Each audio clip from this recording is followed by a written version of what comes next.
బాగా చదువుకో తల్లి, మంచి పేరు తేవాలి.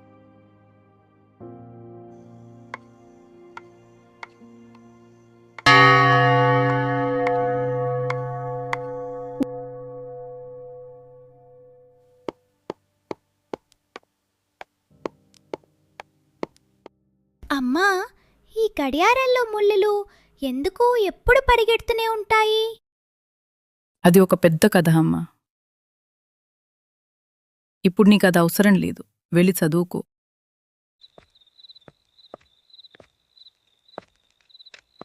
అమ్మా, నాకు ఇప్పుడు ఆ కథ చెప్పమ్మా. సరేలే చెప్తాను.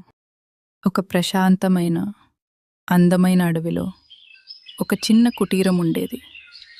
అందులో ఒక మహిమగల యోగి నివసిస్తూ ఉండేవాడు. ప్రతిరోజు పొద్దున్నే ఆయన శివాలయానికి వెళ్ళి భక్తితో పూజ చేసి తిరిగి వచ్చేవాడు. ఆయన దగ్గర ఒక బంగారు అమ్మవారి విగ్రహం ఉండేది. ఒకరోజు ఆ బంగారు విగ్రహాన్ని దొంగిలించాలని 3 దొంగలక్కడికి వచ్చారు.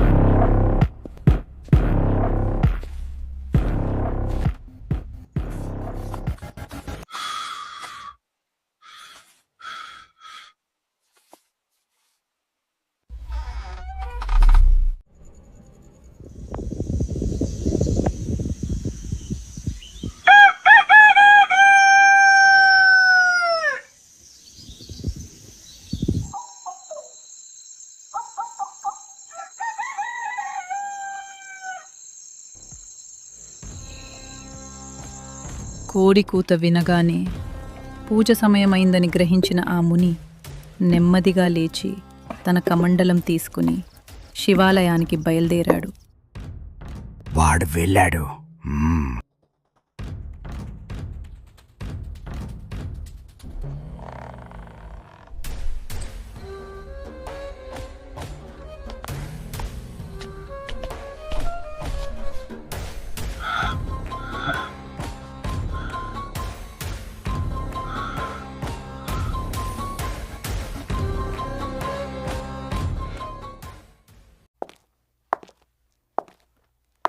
అయ్యో, పూజ పూలు మర్చిపోయాను.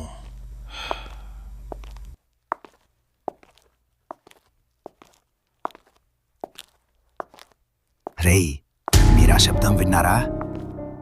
వాడు వచ్చినట్టు ఉన్నాడు. మనం వెంటనే వెళ్ళాలి.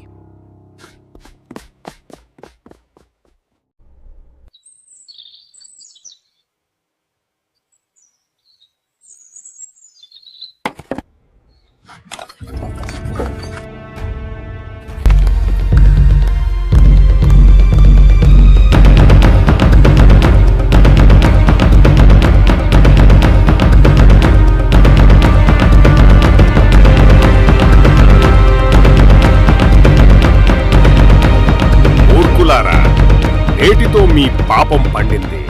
ఇక మీ ముగ్గురు శాశ్వతంగా కారణం లేకుండా పరిగెడుతూనే ఉంటారు. ఇదే నా శాపం.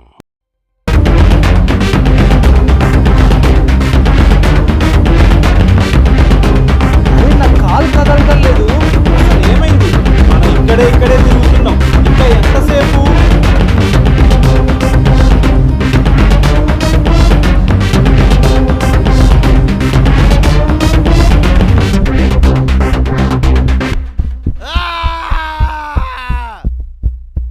అలా అప్పట్నుంచి ఆ ముగ్గురు పరుగు ఎప్పటికీ ఆగలేదు. గడియారం ముళ్ళుగా మారి ఇప్పటికీ తిరుగుతూనే ఉన్నారమ్మా.